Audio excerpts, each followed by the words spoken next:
నమస్కారం. జన్మకుండలి కార్యక్రమానికి స్వాగతం. మీ జ్యోతిష్య వివరాలు తెలుసుకోవాలనుకుంటున్నారా? అయితే స్క్రీన్ పైన స్క్రోల్ అవుతున్న నెంబర్స్ కి కాల్ చేసి మాట్లాడొచ్చు. మనతో పాటు ఉన్నారు ప్రముఖ జ్యోతిష్యులు సిద్ధపల్లి నాగరాజ్ గారు. నమస్తే గురుగారు. నమస్తే గురుగారు. ఇప్పుడు జ్యోతిష్యం చూసేటప్పుడు చాలా మంది జాతకం చూసి ఈయన అదృష్టవంతుడా కాదా అనేది చెప్తూ ఉంటారు. అది ఎలా సాధ్యం అంటారు?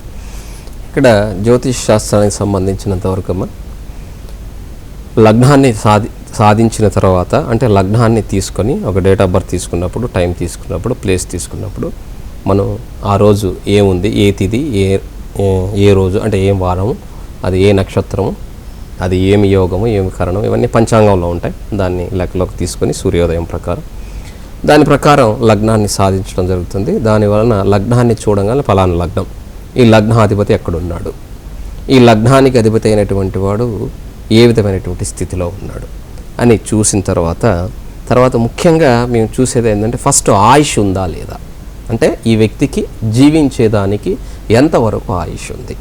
ఆయుష్ లేనప్పుడు ఎన్ని భోగభాగ్యాలున్నా, ఎంత అదృష్టవంతుడైనా అది వ్యర్థమే. అందుకని ముందుగా ఏం చూస్తామంటే ఆయుష్ అష్టమ స్థానాన్ని చూస్తాం. ఆ అష్టమాధిపతి ఎక్కడ ఉన్నాడు, ఆ లగ్నానికి ఆ అష్టమ స్థానానికి అది మిత్రత్వమా, శత్రుత్వమా, లేకపోతే స్వస్థానమా అని ఇలా చూస్తాం. చూసినప్పుడు ఎలా అంటే మేషలగ్నానికి అష్టమ స్థానం అయినటువంటి వృశ్చిక రాశి, రెండిటికి అధిపతి అయినటువంటి వాడు కుజుడు. ఆ కుజుడు ఎక్కడున్నాడు, ఆయన యొక్క స్థితి ఏంటి, పాపులతో ఉన్నాడా, లేకపోతే శుభులతో ఉన్నాడా, ఉచ్చస్థితిలో ఉన్నాడా, నీచ స్థితిలో ఉన్నాడా చూసి వారి యొక్క ఆయుష్ అనేది ఎంత ఉన్నది అన్నది పరిగణలోకి తీసుకుంటాం ఫస్ట్. ఆ తర్వాత పంచమ స్థానాన్ని, అలాగే 9వ స్థానాన్ని చూస్తాం. ఈ 9వ స్థానం వచ్చేసి తండ్రి స్థానము, అలాగే భోగభాగ్యాలకు సంబంధించినటువంటి భాగ్యస్థానము అని చెప్తాం. ఈ స్థానాధిపతి ఇప్పుడు మేషలగ్నానికి 9వ స్థానాధిపతి అయినటువంటి వాడు గురు. ఈ గురువు 9వ ఇంట్లోనే ఉన్నాడు అనుకుందాం. అప్పుడు ఏమవుతుందంటే దాన్ని లక్ష్మీ యోగము అని చెప్తాం. అంటే సర్వభోగ భాగ్యాలన్నిటినీ కూడా చక్కగా పూర్వీకుల నుంచి, అంటే తమ తండ్రుల దగ్గర నుంచి, తాతల దగ్గర నుంచి, తండ్రుల దగ్గర నుంచి కూడా గొప్ప ఐశ్వర్యవంతులుగా అక్కడ ఉండేదానికి, తాతలు తండ్రులు కూడా చాలా జ్ఞానవంతులుగా, ఎంతోమందికి సహాయ సహకారాలు అందించినటువంటి వాళ్ళుగా, అంత ఉన్నతమైనటువంటి స్థితిలో కలిగి ఉన్నటువంటి కుటుంబంలో జన్మించాడన్నది మేము అక్కడ గమనించడం జరుగుతుంది. అదే గ్రహం ఉచ్చస్థితిలో ఉందనుకుందాం, అంటే విద్యాస్థానంలో ఉందనుకుందాం, అంటే కర్కాటక రాశిలో మేషలగ్నానికి 4వ ఇంట్లో ఉందనుకుందాం. ఉన్నప్పుడు ఏమవుతుందంటే ఈ కుర్రవాడు తాతలు తండ్రులకు కూడా పేరు తీసుకొచ్చేటువంటి వాడుగా, అలాగే తమ విద్య ద్వారా వారి యొక్క ఇంటి పేరుని, తమ ఐశ్వర్యాన్ని కూడా పెంపొందించే విధంగా ఆ గురువు భాగ్యాధిపతి అయి ఉన్న మాతృస్థానంలో, అలాగే విద్యాస్థానంలో ఉన్నట్లయితే చక్కగా అతని యొక్క కుటుంబానికి అతని యొక్క ఐశ్వర్యం వలన కానీ, అతని యొక్క పేరు ప్రతిష్టల వలన కానీ ఐశ్వర్యం వస్తుంది. కాబట్టి అంటే స్వశక్తితో అతనన్నిటినీ కూడా సంపాదించుకునేవాడిగా అక్కడ తయారవుతాడు. దానివలన మేమేం చెప్తామంటే ఇతను సర్వశక్తివంతుడు, కాబట్టి ఈ విధంగా ఉండటం వలన ఇతను అదృష్టవంతుడు, ఇతనికి జ్ఞానం ఉన్నది, ఇతనికి చదువు ఉన్నది, ఇలా చెప్పడం జరుగుతుంది. కాబట్టి ఒక జాతకం చూడంగానే ఇతను యొక్క గుణగణాలు ఎలా ఉంటాయంటే లగ్నాన్ని బట్టి, ఆ లగ్నాధిపతిని బట్టి అతని యొక్క గుణగణాలు ఉంటాయి. దాన్ని బట్టి ఆ 9వ ఇంటిని బట్టి భోగభాగ్యాలు ఎలా ఉంటాయి అన్నది చక్కగా చెప్పడం జరుగుతుంది. ఈ భోగభాగ్యాలన్నిటినీ కూడా కారకుడైనటువంటి వాడు ఆ భాగ్యాధిపతి ఎక్కడున్నాడు, పాపులతో ఉన్నాడా, శుభులతో ఉన్నాడా, ఉచ్చలో ఉన్నాడా, నీచులో ఉన్నాడా, ఇలా మనం ఆ గ్రహం ఏ నక్షత్రంలో ఉంది, అది ఏ పాదంలో ఉంది, ఎన్ని డిగ్రీస్లో అది దాని ప్రాధాన్యత ఉంటుంది, ఆ ప్రాధాన్యత ఎంతవరకు సంతరించుకుంటుంది, దానివలన ఆ జాతకుడికి ఆ గ్రహం ఇచ్చేటువంటి శుభపరిణామాలు ఎంతవరకు అందుతాయి, ఇలాంటివన్నీ కూడా విశ్లేషించి చెప్పటానికి చాలా సమయం పడుతుంది. కానీ అది ప్రాక్టీస్ వలన మీ అందరికీ కూడా ఇక్కడ చెప్పగానే అందరూ అడుగుతుంటారు, మా వాళ్ళందరూ కూడా గురువుగారు ఇది ఎలా సాధ్యం అని అడుగుతూ ఉంటారు. చూస్తారు, చాలామంది అడుగుతారు, ఇంత స్పీడ్గా ఎలా గురువుగారు అని అడుగుతారు. ఎలా అంటే అది ప్రాక్టీస్, కసి. ఒక దాని మీద ఆ విద్య, మనుషుల మీద కసి అవసరం లేదండి. మనుషుల మీద కసి వలన మనం నాశనం అయిపోతాం. ఒక విద్య మీద కసి ఉందనుకోండి, మనం సాధించాల అని అనుకున్నటువంటి, సాధించాల్సింది ఏదైతే ఉందో, మనం ఇది సాధించాలి అని అనుకుంటామో దాని మీద మన మనసులో కసి, ద్వేషం వేరు, కసి వేరు. అంటే దాని మీద పట్టు సాధించాలన్నటువంటి ఏదైతే భావం ఉంటుందో దానిని మనం మనసులో దృఢంగా నిశ్చయించుకోవటం వలన తప్పకుండా ఎవరొచ్చి నిలబడ్డా ఆ విద్యకు సంబంధించినంత వరకు వెనక్కిపోయేది ఉండదు. అది ఎవరైనా సరే, నేను కావచ్చు, ఇంకొకరు కావచ్చు. ఎందుకంటే అంత గొప్పగా దాన్ని అవగాహన చేసుకోవాలి, అంత తొందరగా, అంత స్పీడ్గా అనలైజ్ చేయాలి. కంప్యూటర్ ఎంత స్పీడ్గా ఉంటే మనం కూడా అంత స్పీడ్గా ఉండాలన్నటువంటి ఆలోచన మనలో ఉన్నట్లయితే తప్పకుండా మనం దాన్ని సాధించేదానికి ఉంటుంది. అదృష్టవంతుడు లేదా దురదృష్టవంతుడు, చాలామంది అంటుంటారు వీడు నష్టజాతకుడు అండి అది. కానీ ఎవరు కూడా నష్టజాతకులు ఉండరండి. ప్రతి మనిషికి భగవంతుడు ఒకే గ్రహం ఇవ్వాలని రూల్ ఏం లేదు. భాగ్యస్థానాధిపతే కరెక్ట్గా ఎక్కడో దిక్క ఉన్నప్పటికీ కూడా అదే కుటుంబ స్థానాధిపతి, ధనాధిపతి అయినటువంటి వాడు ఇవ్వచ్చు, లేదా కర్మస్థానాధిపతి ఇవ్వచ్చు, లేదా మీ పిల్లల వలన మీకు కలగవచ్చు. ఇలా చాలా ఉంటాయన్నమాట. ఒక జాతకాన్ని పరిశీలించేటప్పుడు మచ్చుక్కి ఒకటి మీకు నేను చెప్తున్నాను. ఫస్ట్ లగ్నాన్ని చూస్తాం, తర్వాత అష్టమ స్థానం చూస్తాం, ఇతనికి ఆయుష్ ఉందా లేదని, తర్వాత భోగభాగ్యాలు ఉన్నాయా లేవా అని చూస్తాం, ఆ తర్వాత కుటుంబం ఉందా, సంతానం ఉందా, తర్వాత వివాహం ఉందా, సంతానం ఉందా, ఇలా అన్నీ కూడా విద్య ఉందా, ఎన్ని వన్ బై వన్ సెకండ్స్లో సహా అవి చూసి చెప్పేదానికి, అంత అవగాహన కలిగేదానికి చాలా ప్రాక్టీస్ కావాలి. కాబట్టి అదృష్టవంతుడు అన్నదాన్ని దురదృష్టవంతుడు ఎవరు ఉండరండి.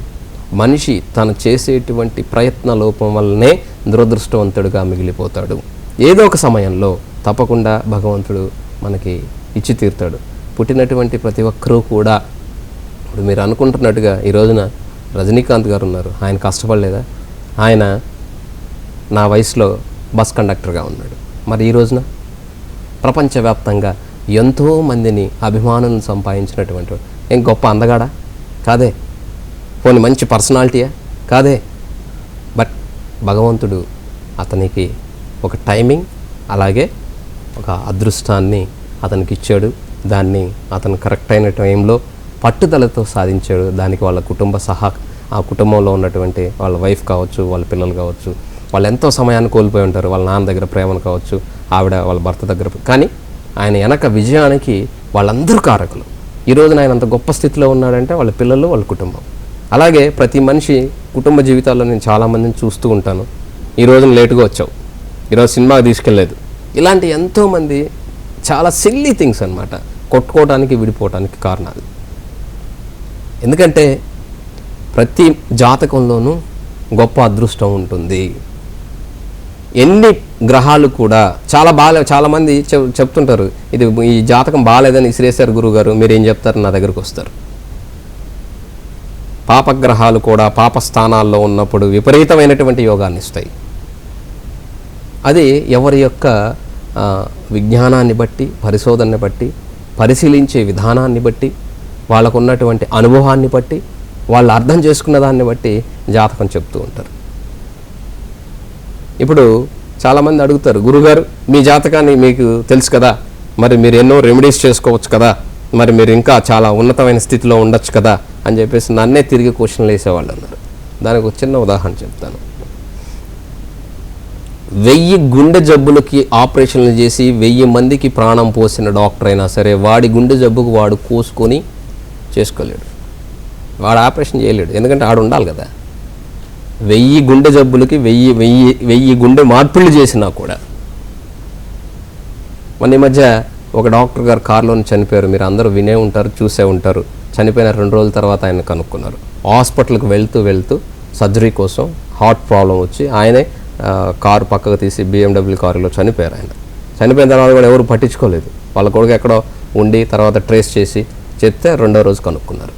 అంటే దాని అర్థం ఏంటంటే ఎంతటి గొప్పవాడైనా సరే వారికి ఉన్నటువంటి దాన్ని ఎన్ని పరిహారాలు చేసినా పరిహారానికి కావలసినటువంటిది భగవంతుడు అనేటువంటి వాడు మాత్రమే దాన్ని క్లియర్ చేయాలి. ఎందుకంటే యజమాని ఆయన, మనందరికీ కూడా క్లియర్ చేయాల్సినటువంటి వాడు. అతనికి ఉన్నటువంటి అధికారాలు మనకు లేవు. మన జాతకంలో ఉన్నటువంటి దానికి పరిహారం చేయమని చెప్తాం, సత్ప్రవర్తనతో ఉండమని చెప్తాం. ఎవరు ఉంటున్నారు? ఎవరు ఉండట్లేదు. నా దగ్గరే అబద్ధాలు ఆడతారండి, మీరు నమ్మరు. ఒక జాతకం చూస్తేనే ఆ జాతకంలో ఏముందో నేను చెప్పగలను. నా దగ్గరే అబద్ధాలు ఆడతారు ఒక జాతకం చూడంగానే. లేదు గురువుగారు నా దగ్గర అబద్ధం ఆడతారు. చెప్తారు. నాతో అబద్ధం ఆడి ప్రయోజనం ఏముంటుంది? అబద్ధాలు ఆడాల్సిన అవసరం లేదు. ఎందుకంటే ఒక డాక్టర్ దగ్గరికి వెళ్ళి నాకు ఈ జబ్బు లేదంటే ఎలా? ఆ జబ్బు ఉందని ఆడికి తెలుసు డాక్టర్కి, ఎందుకంటే చెప్పవలసినటువంటి వాడే. ఇతనికి తెలిసినా కూడా నా దగ్గర లేదండి అంటే డాక్టర్ ఏం చేస్తాడు? రైట్, అలాగే ఉండు, నువ్వు అదే మనోధైర్యంతో ఉండు, ఇంకా అయినా కూడా ఒక 4 మాత్రలు రాసిస్తాను బలానికి, అవి వేసుకో అని చెప్తాడు. అంతేగాని వెళ్ళిపో అని చెప్పడు. నీకు తెలుసు కదా, వెళ్ళిపో, ఏం లేదంటున్నావు కదా, వెళ్ళిపో అండు. ఎందుకంటే డాక్టర్కు ఉన్నటువంటి లక్షణం ఏంటంటే ఇంకొక 5 నిమిషాల్లో చచ్చిపోతాడని తెలిసినా కూడా అతను చెప్పడు. ఎందుకంటే అతని యొక్క సంతోషాన్ని పోయేటప్పుడు కూడా ఆనందంగా పోనిద్దాం. ఎందుకంటే మనిషికి మరణం అంటే భయం కాబట్టి. ఏం పర్వాలేదు, నీకు మంచి మందులు రాసి ఇచ్చాను, మంచి టానిక్స్ రాసి ఇచ్చాను, శుభ్రంగా తిను, తాగు, ఇంకొక 5 ఏళ్ళు ఉంటావు పో అంటాడు. 5 నిమిషాల్లో చచ్చిపోతాడు అతను, ఏముండదు అక్కడ. అలాగా ఒక డాక్టర్ చెప్తాడు. అలాగే జ్యోతిష్యం అన్నటువంటిది కూడా చూడంగానే వాళ్ళ యొక్క స్థితిగతులు, వాళ్ళకు ఉన్నటువంటి కుటుంబ కలహాలు కావచ్చు, అలాగే విద్యలో కావచ్చు, ఉద్యోగంలో కావచ్చు, సంతానంలో కావచ్చు, ఇవన్నీ చూడంగానే వాళ్ళకు ఉన్నటువంటి ప్రవర్తనలు కూడా ఏ విధంగా ఉంటాయి, వారి యొక్క స్థితిగతులు ఎలా ఉంటాయి, ఇవన్నీ తెలుస్తాయి. తెలిసినా కూడా గురువుగారు మీరు చెప్పేవన్నీ రాంగ్ అంటే మాకేం అవసరం లేదు. అక్కడ రాంగ్ చెప్పాల్సిన అవసరం అంతకన్నా ఏం లేదు. అందులో ఏముందో నీ లక్షణాలు ఇవి, నీకు నచ్చితే విను, ఎస్ ఈయన చెప్పింది కరెక్ట్గా ఉంది, మనం ఫాలో చేయాలనుకుంటే ఫాలో చేయి, లేదు నీకు నచ్చలేదు అనుకో ఫాలో చేయమాక. ఎందుకంటే ఏది నిశ్శబ్దం కాదు. నీకు నచ్చితే అది ఏ పనైనా చేస్తావు, నచ్చకపోతే అది మంచి పనైనా నువ్వు చేయవు. కాబట్టి జ్యోతిష్ శాస్త్రానికి సంబంధించి కూడా రెమెడీ అనేటువంటిది మనం చేయటమే. చేసిన తర్వాత దానికి ఫలితం ఇవ్వవలసిన వాడు ఎవరు అంటే పరమాత్మ. చాలామంది తెలియక మేము అది చేసామండి, ఇది చేసామండి, ఆయన చెప్పాడండి, ఈయన చెప్పాడండి. ఎవరైనా చెప్పి ఏం ప్రయోజనం? ఆయన చెప్పాడు కాబట్టి ఆ సమయానికి వెళ్ళి ఏదో తూతూ మంత్రంగా ఇష్టం లేకుండా కూర్చొని చేసుకొని రావటం కాదు. వెళ్ళిన తర్వాత భక్తి శ్రద్ధలతో దాన్ని క్రమం తప్పకుండా దాన్ని పాటించాలి, దాని మీద ప్రయత్నం చేయాలి. చాలామంది అడుగుతారు, సర్పదోషం ఉంది మీకు కాళహస్తికి వెళ్ళి చేయించుకోమని అన్నాం అనుకోండి, ఆల్రెడీ అయిపోయింది గురువుగారు, చేయించుకొచ్చేసాం, అప్పుడు మా వాడికి పెళ్ళి అవ్వలేదు, అప్పుడు చేయించుకొచ్చేసాం, పెళ్ళి అయింది, అయిపోయిందిగా, మరి ఇప్పుడు పిల్లలు కావాలి, మరి వెళ్ళి చేయించుకురా. మరి దానికి దీనికి ఏంటి సంబంధం అని చాలామంది అడుగుతూ ఉంటారు. ప్రతి జాతకంలో మనకున్నటువంటి ప్రతి ధాతువుల్లో ఒక్కొక్క గ్రహం యొక్క ప్రభావం మన శరీరం మీద, మన శరీర భాగాల మీద, మన మనస్సు మీద, మన నేత్రాల మీద, అలాగే మనకు ఉన్నటువంటి ఈ సప్తధాతువులు ఏవైతే ఉన్నాయో ఈ సప్తధాతువుల మీద కూడా మనకి ఆ గ్రహాల యొక్క ప్రభావం చాలా ఇదిగా ఉంటుంది. దానివలన మనం ఆ గ్రహ స్థితులను బట్టి వాటికి మనిషికి ఏ గ్రహం ఎటువంటి జబ్బులకు కారణమవుతుంది, ఏ గ్రహం వలన ఏ విధమైనటువంటి వ్యాధులు మనకు వస్తాయి, ఏ గ్రహం కాలపురుషుడి యొక్క శరీర భాగాల్లో ఎక్కడెక్కడ ఉంటుంది, ఏ రాశి ఏ భాగంలో ఉంటుంది, ఇలాగా విభజించి చెప్తూ ఫలానా భాగంలో ఫలానా రాశిలో ఫలానా గ్రహం ఉంది కాబట్టి ఆ గ్రహం ఇలాంటి వ్యాధికి కారణం కాబట్టి ఫలానా చోట్లో నీకు ఫలానా సంబంధమైనటువంటి రక్త సంబంధమైంది, లేదా వాత సంబంధమైన, పిత్త సంబంధమైన, శ్లేష్మ అంటే కప్ప సంబంధమైనటువంటి ఇబ్బందులు ఉన్నాయి అని చెప్పేసి మనం ఈజీగా చెప్పేదానికి అవకాశం ఉంటుంది. కాబట్టి జ్యోతిష్యం అన్నటువంటిది నువ్వు అడ్వాన్స్డ్గా తెలుసుకోగలిగినటువంటి సైన్స్. ఇది ఒకటి గుర్తుపెట్టుకుంటే సరిపోతుంది.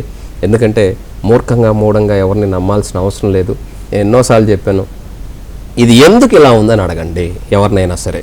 మూర్ఖుడా నీకేం తెలుసు పోరా అంటే వదలద్దు, నాకు చెప్పు గురువుగారు, ఈ గ్రహం ఇక్కడ ఉండటం వల్ల ఏం జరుగుతుంది నాకు అని అడుగు. చెప్తారు, 4వ ఇంట్లో గ్రహం ఉంది అబ్బాయి, దానివలన నీకు మంచి జరగట్లేదు నువ్వు అంటారు. ఏం మంచి జరగట్లేదు, ఆ 4వ ఇంట్లో ఆ గ్రహం ఎలా ఉంది, అది ఉచ్చులో ఉందా, నీచులో ఉందా, ఉచ్చులో ఉంటే ఎటువంటి నీకు ఫలితాన్ని ఇస్తుంది, నీచ స్థితిలో ఉంటే ఎలాంటి స్థితిని ఇస్తుంది, శత్రురాశిలో ఉంటే ఎలాంటి స్థితిని ఇస్తుంది, మిత్రరాశిలో ఉంటే ఎలాంటి స్థితిని ఇస్తుందో అడిగి తెలుసుకోండి. ఈ రోజున క్వశ్చన్ చేసి మరీ అడిగి తెలుసుకుంటున్నారు కదా. అదేవిధంగా ప్లానెట్స్ ఏ విధంగా మీ అందరిని ఎడ్యుకేట్ చేయడం కోసం మాత్రమే మీకు ఇక్కడ ఈ ప్లానెట్ ఇలా ఉంది, ఈ గ్రహం ఇలా ఉంది, మీ లగ్నం ఇది, ఈ నక్షత్రం ఇది, అందరిలాగా అమ్మా మీ నక్షత్రం చెప్పండి, మీకు ఏం సమస్య ఉందో చెప్పండి అని మిమ్మల్ని అడగట్లేదు మేము. మీ నక్షత్రం ఏందో, మీ లగ్నం ఏందో, మీ ప్లానెట్స్ ఎక్కడున్నాయో అవన్నీ చెప్తూ సమయం లేదు కాబట్టి మీకు తొందరగా అయిపోతుంది అన్నటువంటి ఉద్దేశంతో క్వశ్చన్ ఏందో ఒక క్వశ్చన్ అడుగుతాం. మిగతాది కూడా దోషాలకు పరిహారాలు మిగతా ఛానల్లో ఎవరు చెప్పరు. మన జ్ఞానయోగిలో మీ అందరి కోసం ఈ జన్మకుండల కార్యక్రమాల్లో అడిగిన ప్రతి ఒక్కరికి దోషం ఉంటే ఉందని చెప్తాం, లేకపోతే లేదని చెప్తాం. ఉందనుకో ఎలాంటి పరిహారం ఇంట్లో మనం చక్కగా చేసుకునే విధంగా, చాలా భేదవాళ్ళు ఉంటారు, వాళ్ళందరూ కూడా చక్కగా చేసుకునే విధంగా మనం చెప్పడం జరుగుతుంది. కాబట్టి మన యోగి ఛానల్ ప్రేక్షకులకు మాత్రమే ఈ సదవకాశం, దాన్ని తప్పక ఉపయోగించుకోండి. గురువుగారు కాలర్ రెడీగా ఉన్నారండి కడప నుంచి. శివరెడ్డి గారు నమస్తే అండి. డేట్ ఆఫ్ బర్త్ చెప్పండి సార్. 24/9/1985. ఏ టైంలో పుట్టారండి? మార్నింగ్ 5:45. 24/9/85 ఉదయం 5:45. కరెక్టే కదండి? ఏ ఊర్లో అండి? రెడ్డి గారు, మీ లగ్నం వచ్చేసి కన్యా లగ్నం, రాశి వచ్చేసి మకర రాశి, నక్షత్రం ఉత్తరాషాఢ నక్షత్రం 4వ పాదం. లగ్నంలో లగ్నాధిపతి అయినటువంటి బుధుడు రవితో కూడా బుధాదిత్య యోగం, భద్ర మహాపురుష యోగం, అద్భుతమైనటువంటి యోగం. రవి బుధుల యొక్క యోగం మామూలు యోగం కాదు, అది లగ్నంలో ఉంది. ఆ లగ్నాధిపతి లగ్నంలో ఉండటమే గొప్ప రాజయోగం అనమాట. 2వ ఇంట్లో కేతు, 3వ ఇంట్లో శని పరాక్రమ స్థానంలో, పంచమ గురు ఇక్కడ నీచత్వం కలిగి ఉన్నప్పటికీ కూడా చంద్రుడు ఉండటం గజకేసరి యోగం ఉన్నది, నీచభంగ రాజయోగం ఉన్నది. శని కూడా చూస్తూ ఉన్నాడు 3వ దృష్టితో. అలాగే అష్టమ రాహు, 12వ ఇంట్లో కుజ శుక్రుల యొక్క కుజదోషం ఉన్నది. ఇక్కడ జాతకంలో విపరీతమైనటువంటి రాజయోగం, విమలయోగం ఉన్నప్పటికీ కూడా కుటుంబాధిపతి పోయి ఇక్కడ వ్యయంలో చేరిపోవటం వలన, అలాగే భాగ్యాధిపతి అయినటువంటి వాడు కూడా వ్యయంలో చేరి కుజుడితో ఉండటం వలన కుజదోషం ఉన్నది. దీనివలన కుటుంబ ధన, అలాగే పూర్వీకులు ఇచ్చినటువంటి ఏవైతే భోగభాగ్యాలు ఉన్నాయో అవన్నీ కూడా మీకు అందవు. కాబట్టి ఈ శుక్రుడు కుజుడు కలిసి 12వ ఇంట్లో సింహరాశిలో ఉన్నందువల్ల మీరు కుజదోషం ఉన్నది. ఈ కుజదోష పరిహారం చేసుకున్నట్లయితే వివాహ సంబంధమైన, అలాగే ధన సంబంధమైన, అలాగే సంతాన సంబంధమైనటువంటి విషయాల్లో మీకు మేలు చేసేదానికి అవకాశం ఉంటుంది. వృత్తి స్థానాధిపతి అయినటువంటి బుధుడు జన్మ లగ్నంలోనే లగ్నాధిపతిగా భద్రయోగంలో బుధాదిత్య యోగంలో ఉన్నందువలన ఈ యోగం మీకు యోగిస్తుంది తప్పకుండా. కానీ అష్టమ రాహు ఉండటం వలన, ఈ అష్టమ రాహు వలన ఏమవుతుందంటే, అష్టమంలో రాహు యోగకారకుడే, సర్వభోగ భాగ్యాలను ఇస్తాడు. కానీ లోయర్ అబ్డమెన్స్లో, అందులో కూడా ఇక్కడ ఉన్నటువంటి యూరినల్ ట్రాక్ సంబంధమైనటువంటి ఇబ్బందుల్ని కలుగజేసేదానికి, శుక్రకణాల యొక్క సంఖ్య తగ్గిపోయేదానికి అవకాశం ఉంటుంది. తస్మాత్ జాగ్రత్త. కాబట్టి ఈ కుజదోష పరిహారం చేయించుకోండి. అలాగే రాహు మహాదశ జరుగుతుంది కాబట్టి అమ్మవారిని సేవించడం ద్వారా మీకు అద్భుతమైనటువంటి ఫలితాలు మీరు ఇక్కడ తీసుకోవచ్చు ఈ జాతకాన్ని రీత్యా. కాబట్టి ప్రతినిత్యం కూడా దుర్గాదేవిని స్మరించుకోవటం, ఇంట్లో వీలైనప్పుడల్లా కూడా దుర్గా అమ్మవారి గుడికి వెళ్ళి చక్కగా ఒక నేతి దీపాన్ని అమ్మవారి యొక్క ధ్వజస్తంభం ముందు పెట్టడం ద్వారా మీకు సర్వశుభప్రదంగా ఉంటుందన్నమాట. ఓకే గురువుగారు, మీరు చాలాసార్లు చెప్తూ ఉండేటప్పుడు ఒక కాల్తో మాట్లాడదామండి. అలాగే.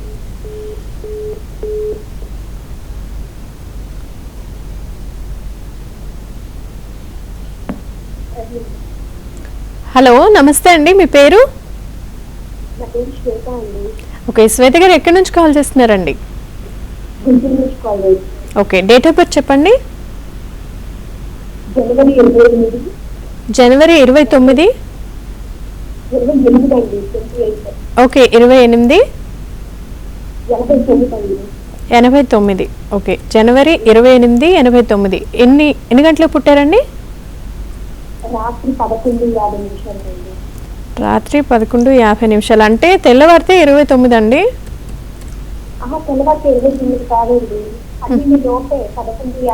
12 లోపలే. ఓకే అండి, ఓకే. గురువుగారు మాట్లాడతారు, వినండి.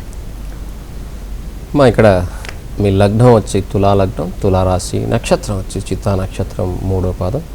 లగ్నంలో ఇక్కడ చంద్రుడు దశమాధిపతి అయినటువంటి చంద్రుడు లగ్నంలో ఉన్నాడు. లగ్న చంద్రుడు మంచివాడే, ఇక్కడ మీకు పాపచంద్రుడు కాదు, మంచి శుభప్రదమైనటువంటి చంద్రుడే ఉన్నాడు అనమాట. ఇక్కడ 3వ ఇంట్లో శుక్రుడు, అలాగే శని, 4వ ఇంట్లో రవి, బుధుడు వక్రించి, పంచమ రాహు, సప్తమ కుజుడు. ఇక్కడ స్వస్థానంలో కుజుడు రుచిక మహాపురుష యోగం, అలాగే చంద్రమంగళ యోగం అంటాం. చంద్రుడు కుజుడు సమసప్తక దృష్టితో చూసుకుంటూ ఉన్నారు.